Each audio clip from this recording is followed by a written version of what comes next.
does that even mean, Bowers Game Corner? Ahoy there, YouTube! I'm back again today for another game review and a special expansion review. And today I'm very excited to check out Aeons and the Nameless from Indie Board and Cards and Action Phase Games. 1 to 4 players, 60 minutes to play, ages 14 plus. And this is an expansion to Aeons End. It's going to add 2 new bad guys, 1 new character, and of course some oh so delicious cards. I love the original Aeons End. I loved the first expansion, so this should also be something that I love, right? Let's open it up, and I'll show you what I think. Alrighty then, we're going to take a look at what you're going to get inside of Aeons and the Nameless. So first and foremost, I do want to mention there's no rule booklet here. If you know how to play the game, everything should be pretty familiar to you. So we're going to start off going through everything you're going to get in the box. So first you're going to be getting 1 new character, Malistar. He's pretty interesting because he doesn't have that, he only has 3 breaches, none of them start open, even though this one is just about ready to open. His special ability is the Gift of Aethar. Really cool special ability. He can get 6 charges. He can take any spell from the supply pile and immediately put it into any player's open breach. I mean, that can be huge, especially if you're playing with some of these, very expensive 8-cost spells. So pretty cool special ability. Now, the other interesting thing is he starts off with 9 crystals and his 1 special card. So he doesn't have any sparks or anything like that. He is just all money. And of course this Immolate, which also pretty interesting. While prepped, gain 1 charge when you suffer damage, cast, deal 1 damage. So if he can get this prepped and you're in like a 3 or 4 player game, this is what we did. Like whenever someone just had to take 1 damage, like he was the designated guy because he could just take the damage and gain a charge, and then he'd be able to gain big spells. So very interesting character there. Definitely a nice one to add to your collection. Now next, you are going to get 2 new bad guys, the Wayward One and the Blight Lord. We'll start with the Blight Lord. So the Blight Lord is going to get, well, he's obviously going to get his special cards, which you'll be adding to the bad guy deck. Ooh, 18 Slag Horror. But the main aspect are going to be these Tainted Jades right here, which whenever he unleashes, you're going to get a Tainted Jade. And you can spend $2 to destroy this and put it back onto the Tainted Jade pile, or you can use it, kind of go to the dark side, but you suffer 1 damage. Really interesting card. And you have to make sure that you're consistently trashing them, because if you don't trash them and you have 0 or 1 on here, you're going to move on this track right here with this little double-sided tile, and as you progressively go down the track, you are going to suffer damage, lose health, Blight, he's going to gain health, and then the players all lose. So interesting villain. I'll talk more about him in the pros and cons. So next, we're going to have the Wayward One, and wow, this one is really pretty tricky. So essentially what he's going to be doing is he's going to have this track right here, the where he's going to be keeping track, going from boom to boom to boom to boom. And when he unleashes, you're going to shift position on this track right here. Then any player is going to have to discard an aligned spell in that position, or Gravehold's going to suffer 3 damage. So this one's really interesting because you have to be consistently trying to keep spells in particular breaches in preparation for him attacking you.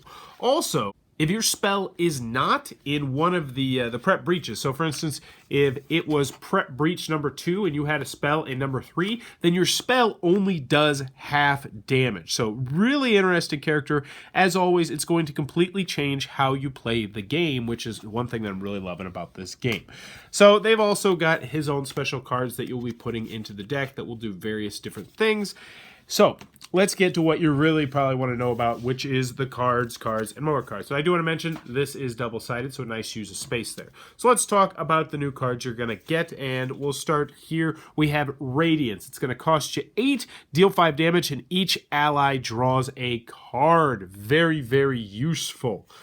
So next, we have Sage's Brand. Now this one's going to take up 2 adjacent spots, it's going to take 2 adjacent breaches, but while prepped, draw an additional cast during your draw phase, draw an additional card. So essentially this is going to allow you to be drawing 6 cards, and if you go crazy, I guess you could have it so it could fill up both breaches. I don't know exactly how that strategy would work, but it'd be a pretty cool strategy. Also, he's going to deal 6 damage. Next, we have the Scrying Bolt. So, deal 5 damage. You may lose 1 charge. If you do, reveal the top 2 cards of the Nemesis deck. Return them in any order. Obviously, very useful to be able to do that. Next, you have Blaze. This one, the more you have, the better it gets. It's going to cost you 4. Deal 2 damage. Deal 1 additional damage for each other Blaze you have cast this turn or currently have prepped. So for those keeping track at home, if you have all 4 of these in your slots up there, you are going to be dealing 20 damage when you unleash all of them. Kind of crazy. It's actually how we won one of the games. Like, we thought we were dead to rights, and we got Blaze set up twice, and boom. Temporal Helix, cast any player's prep spell without discarding it. Very, very useful. We actually were combining it with that one. So this one, you would cast a spell, deal 5 damage, and then each ally drew a card. Very useful. You're going to get 1 new gem. I like this one a lot. Cost you 3, and it's going to gain you 2, but you get to gain a charge when you purchase it. And then the MVP, my personal favorite card in this entire deck, the Molten Hammer. It lets you gain 1 charge, and you may destroy a card in hand or on top of any player's discard pile. So this card will not only let you trash your cards, but other players trash their cards, as long as they're on top, which means you can plan accordingly with your discard pile. And it also lets you gain a charge for only 5 coins. This card, oh, I love this card. I love this card so much. But yeah, that's what you're going to get inside of Aeon's End, the Nameless. Alrighty then, Aeon's End, the Nameless from Action Phase Games and Indie Board and Cards. What are my final thoughts? Let's go over the pros, let's go over the cons. First, on the con side, if you didn't like Aeon's End for some reason, this is not going to change your mind. It doesn't do anything drastically new. And while I do like the new special ability on the character, and I do like the 2 new monsters, there's nothing groundbreaking here that is just going to blow your mind. So it's more of the same.